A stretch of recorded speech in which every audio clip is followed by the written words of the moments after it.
رسوله الكريم أما بعد. قال الله جل وعلا في كتابه المجيد والفرقان الحميد: أعوذ بالله من الشيطان الرجيم، بسم الله الرحمن الرحيم. ألم تر إلى الذين يزكون أنفسهم بل الله يزكي من يشاء ولا يظلمون فتيلا. انظر كيف يفترون على الله الكذب وكفى به إثما مبينا. والمستمعين، ہم نے قرآن کریم کی بہت ساری آیتیں آج کے تراویح کی نماز میں سماعت کی ہیں، اور بہت سارے احکام اللہ رب العالمین کی بہت ساری زجر و توبیخ بھی آج ہمارے سامنے سے گزری ہے کہ اللہ رب العالمین نے چند اعمال پر اور حرکتوں پر بہت زیادہ زجر اور توبیخ سے کام لیا ہے. میں نے جو ابھی آیت کریمہ تلاوت کی ہے اس میں اللہ رب العالمین نے یہود و نصارہ کے ایک صفات کو بیان فرمایا ہے. ان کی بہت سارے ایسے صفات ہیں کہ جن کا احاطہ ایک بیان میں کر پانا مشکل ہے. منافقین چونکہ مسلمان کا لبادہ اوڑھے ہوئے تھے اور درپردہ سازشیں کیا کرتے تھے، اس لیے ان کو پہچان پانا کہ یہ ہمارے دشمن ہیں ذرا مشکل کام تھا. اس لیے اللہ رب العالمین نے واضح طور پر ان منافقوں کے صفات کو بیان فرما دیا کہ اگر یہ صفات اگر کسی کے اندر پائے جا رہے ہوں تو بلا شبہ بلا کراہت اس کے منافق ہونے میں کوئی شک نہیں ہے. منافقوں کا ایک شیوا کیا تھا، اللہ رب نے اس کو بیان فرمایا. منافقوں کی صفات کو اگر آپ غور سے دیکھیں گے تو آپ جان پائیں گے کہ منافقوں کی صفت یہود و نصارہ کے صفت سے کوئی الگ نہیں تھا. جو صفات یہود و نصارہ کے تھے، جو حرکتیں، جو شرارتیں، جو بدماشیاں یہود و نصارہ کیا کرتے تھے، بالکل اسی طریقے کی بدماشی یا اسی طرح کی سازشیں یہ منافقین بھی کیا کرتے تھے. آپ اگر یوں کہیں کہ یہ منافقین یہود و نصارہ سے زیادہ خطرناک تھے تو کوئی دو رائے نہیں ہے اس بات کے اندر میں. کیوں کہ آپ نے ایک مقولہ تو سنا ہوگا نا کہ آستین کا سانپ کبھی بھی ڈس سکتا ہے، آستین کا سانپ کبھی بھی ڈس لیتا ہے.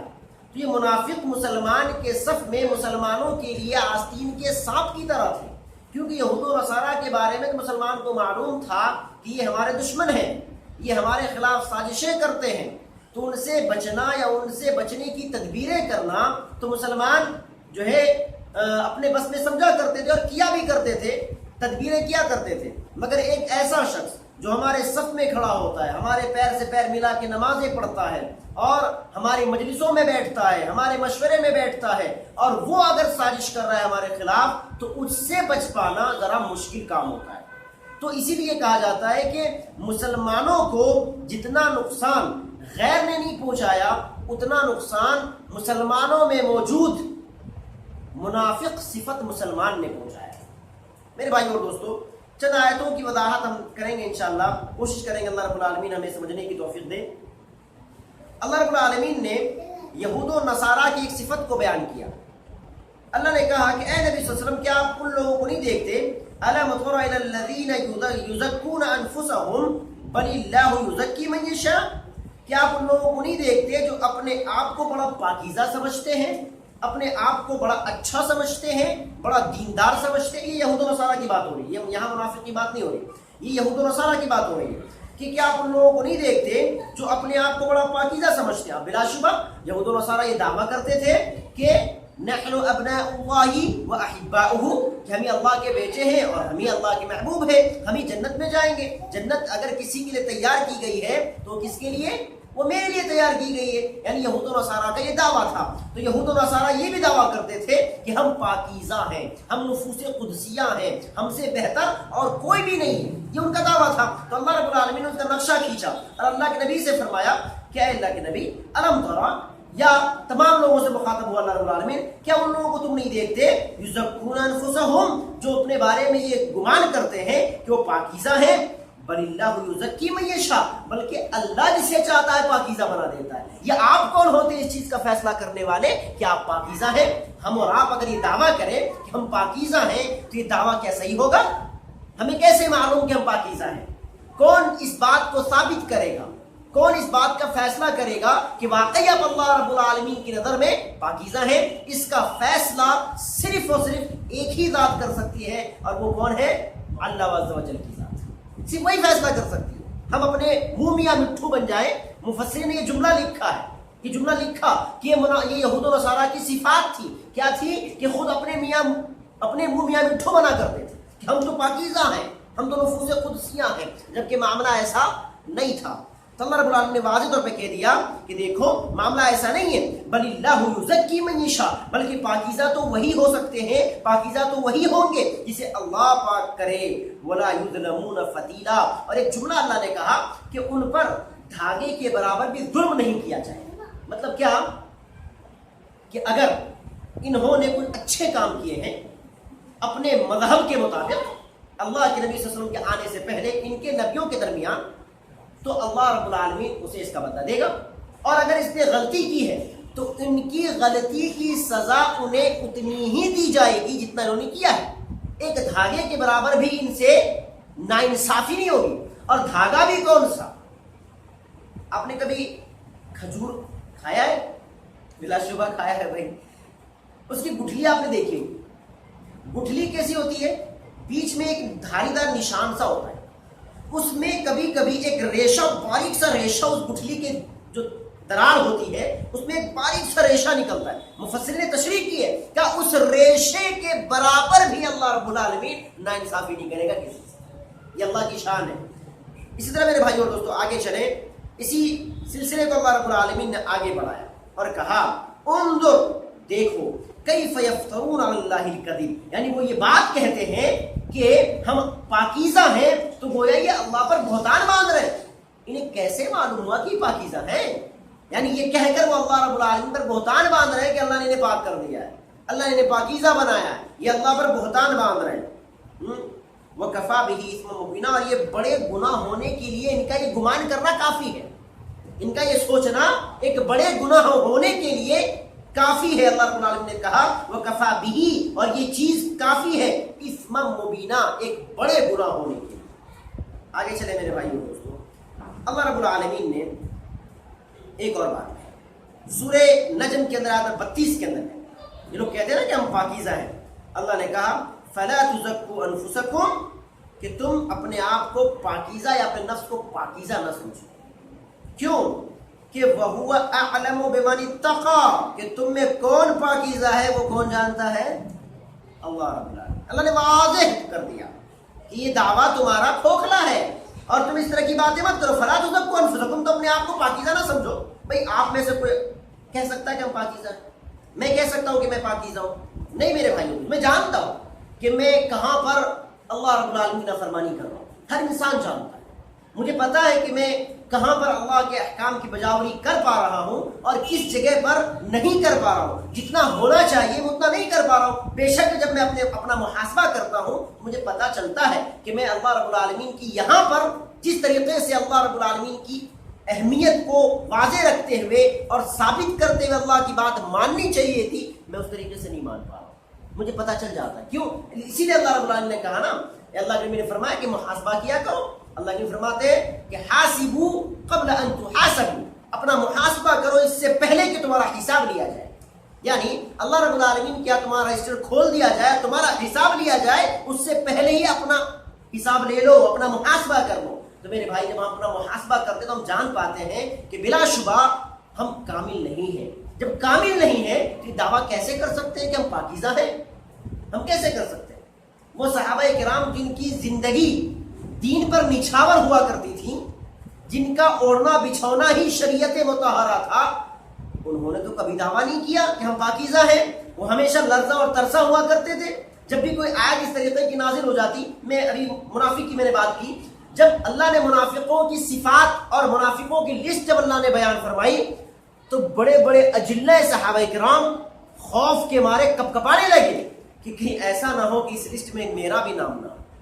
اتنی عبادتیں کرنے کے بعد بھی صحابہ کرام خوف میں مبتلا ہو گئے، اور ہم چھوٹی موٹی عبادت کر کے یہ گمان کر لیں کہ ہم پاکیزہ ہیں۔ تو میرے بھائی اور دوستو، یہ تو ایک دیوانے کا خواب جیسا ہے۔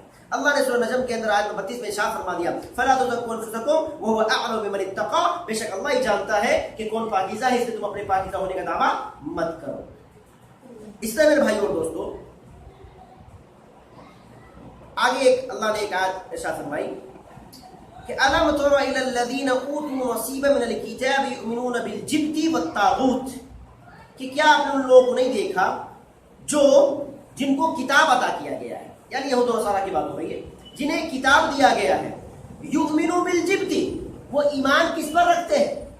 وہ عقائد باطل معبودوں پر رکھتے ہیں، اور پرستش کس کی کرتے ہیں؟ والطاغوت، اور بتوں کی پرستش کرتے ہیں۔ وَيَقُولُونَ لِلَّذِينَ كَفَرُوا، اور جو لوگ کافر ہیں ان کے بارے میں یہ یہود و نصارہ کہتے ہیں کہ هَؤُلَاءِ أَهْدَىٰ مِنَ الَّذِينَ آمَنُوا سَبِيلًا، کہ یہ کافر جو اللہ پر ایمان لائے ہیں ان سے زیادہ ہدایت یافتہ ہے۔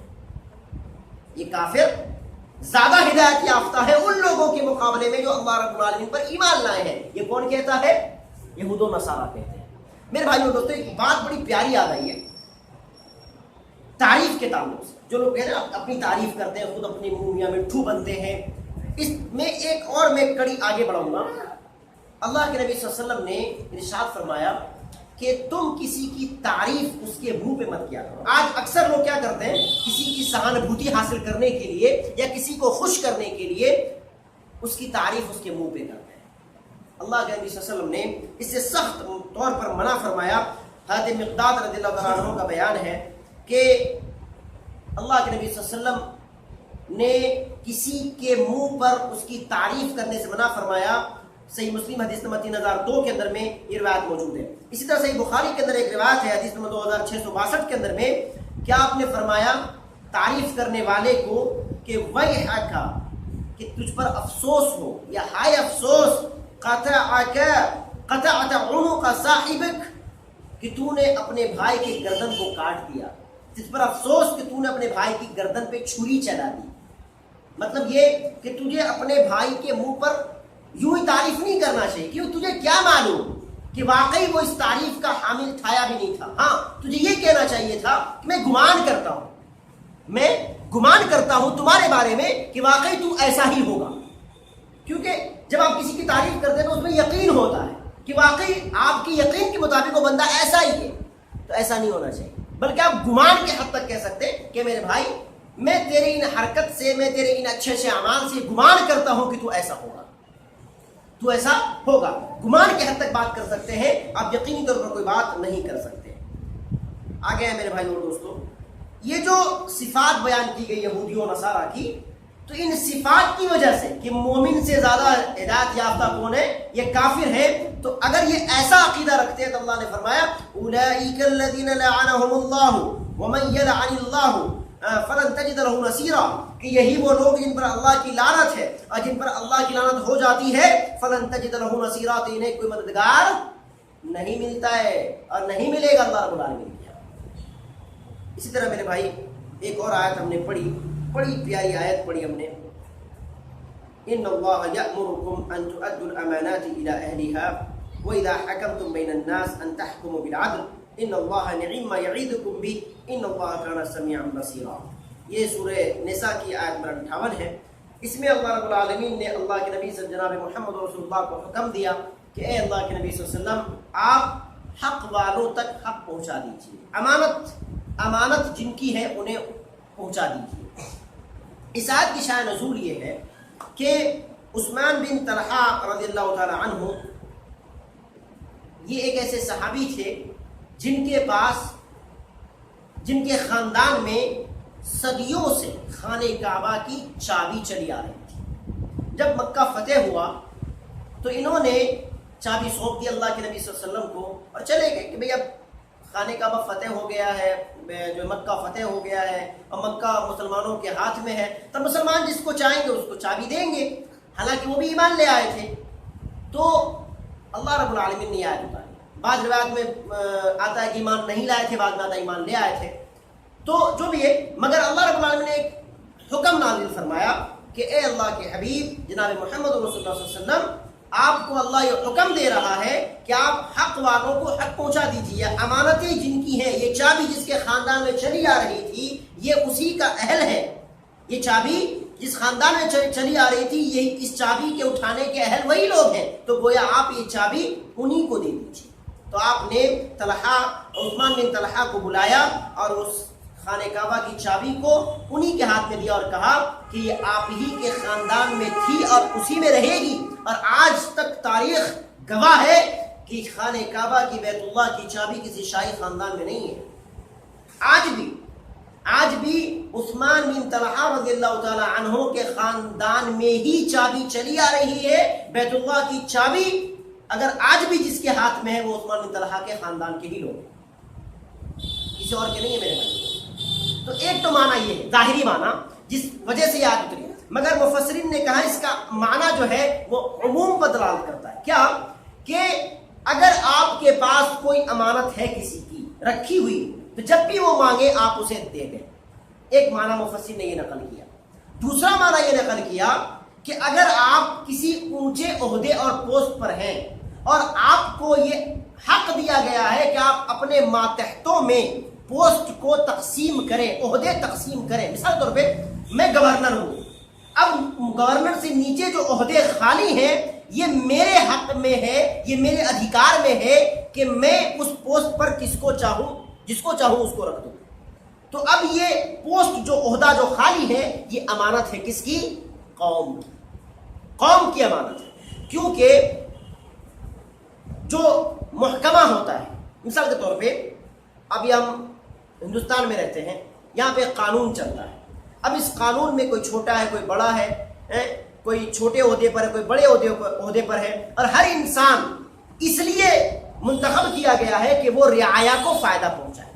بھئی اگر آپ رجسٹر آفس میں جائیں گے تو ہر انسان کا اپنا اپنا محکمہ فکس ہے اور اس کا کام جو ہے فکس کیا گیا کہ آپ نے یہ کام کرنا ہے. یہ کام کس کے لیے فکس کیا گیا؟ تاکہ رعایا کو سکون ملے، رعایا کو بھٹکنا نہ پڑے، اسے کام آسانی سے اس کا کام ہو جائے. اس لیے عہدے منتخب کیے جاتے ہیں، پہلے چھوٹا عہدہ، پھر بڑا عہدہ، پھر بڑا عہدہ. اس طریقے سے بھئی آپ کو اگر پاسپورٹ بنانا ہے تو پہلے آپ کو کیا کرنا ہوتا ہے؟ فارم بھرنا ہوتا ہے. فارم بھرنے کے بعد آپ کو جو ہے کسی اپنے سینٹر پہ جانا ہوتا ہے، ایک جگہ فائل سبمٹ کرنی ہوتی ہے. یعنی ایک اسٹیپ بائی اسٹیپ کام ہوتا ہے اور ہر جگہ ایک آدمی منتخب کیا جاتا ہے کہ وہ یہ کام کرے، ہے نا. تو یہ پوسٹ اور عہدے ہوتے ہیں. تو پوسٹ اور عہدے اگر آپ کسی کو تقسیم کر رہے ہیں تو یہ امانت ہے قوم کی. آپ انہی کو وہ عہدہ اور پوسٹ دیں جو اس کا واقعی اہلکار ہے، یعنی واقعی اس کی اہلیت رکھتا ہے، اس پوسٹ کو سنبھالنے کی طاقت اور علمی اور صلاحیت رکھتا ہے. ایسا نہیں کہ کسی نے تھوڑا سا کرسی کے نیچے سے پیسے پھنسا دیے تو آپ نے اس کو پوسٹ دے دیا، اگرچہ وہ اس کا قابل تھا یا نہ تھا، یا کوئی خاندان کا تھا، آپ نے دوسرے کو جو قابل تھا اس کو پیچھے کر دیا اور اپنے خاندان والے کو پوسٹ دے دیا. نہیں، وہ عہدہ قوم کی امانت ہے تو امانت ادا کیجیے. یہ بھی مفہوم مفسرین کرام نے اس میں بیان فرمایا. اور آگے چلیں، ایک اور آیت ہے، بڑی مشہور و معروف آیت ہے. اللہ نے ارشاد فرمایا یا ایھا الذین آمنوا اطیعوا اللہ واطیعوا الرسول واولی الامر منکم فإن تنازعتم فی شیء فردوہ الی اللہ والرسول ان کنتم تؤمنون باللہ والیوم الآخر ذلک خیر واحسن تأویلا. آیت نمبر 59 ہے سورہ نساء کی. اللہ نے اس آیت میں کہا ایمان والو اللہ کی اطاعت کرو، رسول کی اطاعت کرو، اور تم میں جس سے جو صاحب اقتدار ہے اس کی اطاعت کرو. یہ آیت بڑی پیاری آیت ہے، مگر آج امت اس آیت پہ جڑ بھی رہی ہے اور بھٹک بھی رہی ہے. جڑ کیسے رہی ہے؟ جو لوگ یہ مانتے ہیں کہ اللہ اور اس کے رسول کی اطاعت کرنی ہے، اور وہ حکام جو اللہ اور اس کے رسول کی اطاعت کرتے ہیں، جو بلا شبہ ہم اس کام کی اطاعت کریں گے، اس امیر کی اطاعت کریں گے. اور جو یہ سمجھتے ہیں کہ نہیں، امیر جو کہہ دے اس کی اطاعت کرنی چاہیے، اللہ نے یہ قرآن میں کہا ہے، تو میں یہ کہوں گا کہ اس طرح کی سوچ رکھنے والے بھائیوں نے قرآن کو سمجھائیے. اگر ہم قرآن کو سمجھیں گرامر کے اعتبار سے، تو یہ قرآن ایک لغت میں نازل ہوئی ہے نا. کس لغت میں؟ عرب لغت میں. اور عربی لغت کو سمجھنے کے لیے کچھ قاعدہ ہے، کچھ جو ہے اس کے اسلوب ہے، کچھ ضوابط ہے، گرامر ہے. جب ہم گرامر کے اعتبار سے قرآن کو سمجھتے ہیں، بلا شبہ قرآن عرب کے پورے گرامر پر نازل ہوا ہے، عرب کے پورے اسلوب پر، پورے ادب پر نازل ہوا ہے، اس میں کوئی شک کی بات نہیں. اسی لیے لوگ اس میں جو ہے کمیاں نکالا کرتے تھے گرامر کے اعتبار سے. انا آتینا کا واقعہ معلوم ہے نا؟ انا آتینا کو حسان ابن ثابت رضی اللہ تعالیٰ عنہ نے دیوار پہ، خانہ کعبہ کی دیوار پہ لکھ دیا تھا. شعر کتنے مصرے کا ہوتا ہے؟ 2 مصرے کا یا پھر 4 مصرے کا ہوتا ہے نا بھئی. اگر آپ کوئی شعر مطلب وہ شعر نہیں، شعر شین عین را، شعر ہے نا، تو شعر کتنے مصرے کا ہوتا ہے؟ 4 مصرے کا یا 2 مصرے کا. مگر انا آتینا میں کتنے آیتیں ہیں؟ کتنی؟ 3 آیتیں ہیں. حسان ابن ثابت رضی اللہ تعالیٰ عنہ نے 3 آیتیں لکھ دی، کیونکہ وہاں کا معمول تھا کہ جو کوئی شعر، اچھا شعر اگر لکھتا تھا تو وہ خانہ کعبہ کی دیوار پہ لکھ دیتا، اور لوگ جو بڑے بڑے شعراء جو ہوا کرتے تھے وہ اس شعر میں کمی نکالا کرتے تھے، ادبی گرامر کے اعتبار سے کمی، معنی کے اعتبار سے کمی، مصرے کے اعتبار سے کمی نکالا کرتے تھے. تو حسان بن ثابت نے سورہ کوثر لکھ دیا، انا اعطیناک الکوثر لکھ دیا. مصرے 3 بڑے بڑے شعراء آئے، دیکھا مصرع 3 ہی ہے مگر بات پوری ہو رہی، بات پوری ہو رہی ہے، ادب بھی ہے، گرامر بھی ہے، اسلوب بھی ہے، ضابطہ بھی ہے، بات بھی مکمل ہے. بڑے بڑے شعراء آئے، دماغ لگاتے رہے کہ کچھ کمی نکالے، مگر نہیں نکال پائے. بڑے بڑے شاعر، اور جو مکہ کا سب سے بڑا شاعر تھا وہ آگے لکھتا ہے کہ ما ھذا قول البشر، کہ یہ انسان کا کلام تو ہو ہی نہیں سکتا. سبحان اللہ. بالکل، حالانکہ کسی نے بتایا نہیں تھا کہ اللہ کا کلام ہے، مگر اس نے یہ کہہ دیا کہ سب سے بڑے شاعر نے آگے جملہ لکھا، ما ھذا قول بشر، یہ کسی انسان کا کلام نہیں. تو پتہ یہ چلتا ہے کہ قرآن عرب کے ہر اسلوب پر کھرا اترتے ہوئے نازل ہوا ہے. اس میں کوئی غلطی اور کوئی کمی کسی بھی زمرے میں نہیں ہے، نہ معنی کے اعتبار سے، نہ لغت کے اعتبار سے، اور نہ ہی گرامر کے اعتبار سے. تو میرے بھائی یہاں پہ گرامر ہے، سمجھنے کی بات ہے. اللہ نے ایک جملہ استعمال فرمایا، اطیع اللہ. لفظ اطیع، اطاع یطیع کا معنی ہوتا ہے کسی کی بات ماننا، کسی کی فرما برداری کرنا. تو اللہ نے کہا اطیع اللہ، اللہ کی بات مانو، اللہ کی فرما برداری کرو. پھر اللہ نے کہا وہ اطیع الرسول، کس کی؟ رسول کی بات مانو. مگر جب پھر امیر کی بات ہے تو اللہ نے کیا کہا؟ وَأُولِي الْأَمْرِ. وہاں پہ لفظ اطیعوا نہیں کہا، اطیعوا اولی الامر نہیں کہا. اللہ نے کیا کہا؟ وَأُولِي الْأَمْرِ. یہاں پہ مفسرین نے لکھا ہے، وضاحت کیا ہے کہ امیر کی اطاعت بالاتفاق نہیں، بلکہ کیا ہے؟ جی ہاں، بالاتفاق نہیں ہے. امیر کی اطاعت جو ہے ڈیپینڈ ہے کس پر؟ اللہ اور اس کے رسول کی اطاعت پر. اگر وہ امیر متبع سنت والرسول ہے اور وہ فیصلے قرآن و سنت کے مطابق دے رہا ہے تو بلا شبہ اس امیر کی اطاعت ہم پر واجب اور فرض ہے. اور اگر وہ امیر نہ تو خود عمل کر رہا ہے، یعنی نہ تو خود اطاعت رسول کا حامل ہے، اور نہ ہی خود وہ اللہ رب العالمین کی اطاعت کر رہا ہے، اور وہ فیصلے بھی قرآن و حدیث کے خلاف دے رہا ہے، تو پھر ایسے امیر کی اطاعت جائز نہیں ہے. آج ہمارے وہ بھائی جو نعرہ دیتے ہیں کہ امیر کی اطاعت واجب ہے، قرآن میں اللہ نے کہا ہے، ذرا اس امیر کی زندگی کو ذرا جھانک کے دیکھ لیجیے، پسینے چھوٹ جائے. جب امیر ایسا ہے جسے دیکھے تو پسینے چھوٹ جائے، اس امیر کی اطاعت کیسے کی جائے گی؟ بلا شبہ امیر کی اطاعت کی جائے گی، میں اسے انکار نہیں کرتا، مگر امیر کیسا ہو؟ اطیع اللہ و اطیع الرسول کا حامل ہو، یہ صفت اس کے اندر پائی جا رہی ہو. اگر یہ صفت پائی جا رہی ہے بلا شبہ وہ امیر اطاعت کے قابل ہے، بلکہ واجب ہے اس کی اتباع. اور اگر یہ صفت نہیں پائی جاتی تو پھر اس کے اندر، اس امیر کے اندر جو ہے یہ صفت نہیں ہے کہ ہم اس کی اطاعت کریں. تو میرے بھائی اور دوستو، یہاں پہ اللہ نے ایک بات کہی تھی، یا الذین آمنوا اطیعوا اللہ واطیعوا الرسول واولی الامر منکم، اور اپنے امیر کی اطاعت کرو. اور ایک اور خلاصہ میں کروں گا کہ اولی الامر سے مراد مفسرین نے 2 لوگوں کو مراد لیا. ایک تو صاحب اقتدار جو حاکم ہوتا ہے، گورنر ہے، حاکم ہے، صدر ہے، ہمارا سیکرٹری ہے، ہمارا امیر ہے، ہم نے جسے ذمہ دار بنایا ہے اپنا. ایک تو بلا شبہ جو واقعی متبع سنت امیر ہوتا ہے، وہ کیا کرتا ہے؟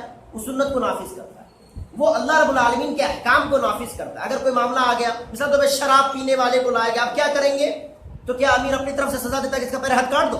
نہیں، وہ قرآن اور سنت کے جو حدود ہے اس کو نافذ کرتا ہے، اس کے اوپر میں جو قرآن نے بتایا سزا، جو حدیث میں سزا آئی ہے اس سزا کو اس پر نافذ کرتا ہے۔ تو گویا حاکم جو ہوتا ہے وہ قرآن اور حدیث کو نافذ کرنے والا ہوتا ہے۔ اور دوسرا، اس میں جو دوسرا معنی پایا جا رہا ہے، مفسرین نے بیان فرمایا کہ اس میں علماء بھی شامل ہیں، علماء بھی شامل ہیں۔ علماء بھی چونکہ قرآن اور حدیث کی بات کرتے ہیں، وہ رعایا کو قرآن و سنت کی بات بتلاتے ہیں، اس لیے علماء بھی شامل ہیں۔ تو یہاں پر یہ مغالطہ نہ ہو آپ کو کہ علماء ہیں تو علماء نے جو کہہ دیا، عالم نے جو کہہ دیا وہ پتھر کی لکیر نہیں۔ اللہ نے اس کی بھی تردید کی ہے، اتخذوا احبارهم ورهبانهم اربابا من دون اللہ کے ذریعے، کہ یہود و نصارہ اپنے عالم کو اللہ کے علاوہ رب بنا بیٹھے تھے۔ سوال بھی کیا گیا، ایک سوال بھی اللہ کے نبی سے کیا گیا، رسول اللہ میں تو یہودی کا عالم تھا، یا میں یہودی ہوں یا عیسائی ہوں۔ ایک صحابی نے سوال کیا، رسول اللہ کہ میں تو خود انہی میں سے آیا ہوں، ہم لوگ کبھی بھی اپنے عالموں کی بات تو نہیں کیا کرتے تھے، پر قرآن میں تو اللہ تعالیٰ یہ کہہ رہا ہے کہ ہم عالموں کی بات کرتے تھے۔ تو اللہ کے حبیب نے ارشاد فرمایا کہ میرے ساتھی، اگر تمہارا عالم کسی چیز کو حرام کر دیتا، اگرچہ وہ کتاب اللہ کے اندر یعنی تمہاری کتاب کے اندر حلال ہوتا، تم اسے کیا کرتے؟ حلال مانتے یا حرام؟ تو بولتے حرام۔ کیوں؟ کتاب میں تو حلال ہے، عالم نے حرام کیا، تم نے بات کس کی مانی؟ کتاب اللہ کی۔ اللہ نے کہا یہ چیز حلال، عالم نے کہا حرام، تم نے اللہ کی بات نہ مانتے ہوئے اس عالم کی بات مانی، تو نے کہا ٹھیک ہے عالم صاحب آپ کی بات صحیح ہے اور ہم اسے حرام مانتے ہیں۔ ایک معاملہ قرآن میں حرام ہے، تیرے عالم نے کہا یہ حلال ہے، تو نے اپنی کتاب، قرآن ہو یا ان کی کتاب، یہاں پہ بات ان کی کتاب کی چل رہی ہے، زبور ہو، تورات ہو، انجیل ہو، کہ تمہاری کتاب میں اللہ رب العالمین نے کہا یہ چیز حرام ہے، مگر تیرے عالم نے کہا یہ حرام۔ یہ چیز جو ہے نا یہ بہت خرابی پیدا کر رہی ہے ہمارے معاشرے کے اندر، بھی اختلافات پیدا کر رہے ہیں، ہمارے عالم تمہارے عالم۔ ارے بھائی عالم غلط ہو سکتا، قرآن غلط نہیں ہو سکتا، سنت رسول اللہ غلط نہیں ہو سکتی، قول رسول غلط نہیں ہو سکتا۔ ہمیں دیکھنا یہ چاہیے کہ یہ مولوی جو بات کر رہا ہے یہ قرآن کے مطابق ہے یا نہیں، یہ حدیث کے مطابق ہے یا نہیں، ہے آمنا صدقنا، نہیں ہے چھوڑ دو اسے۔ یہ حکم ہے میرے بھائیوں۔ تو اس آیت کے اندر میں یہ بات بھی واضح طور پہ کہی گئی ہے۔ اللہ سے ہم دعا کرتے ہیں کہ بار الہ ہم تمام لوگوں کو متبعی سنت بنا، اور اے اللہ ہمیں اپنا فرما بردار بنا، اور ساتھ ہی ساتھ ہمیں رسول کا فرما بردار بھی بنا۔ آمین۔ تقبل یا رب العالمین۔ اقول قولی ھذا واستغفر اللہ ولکم ولسائر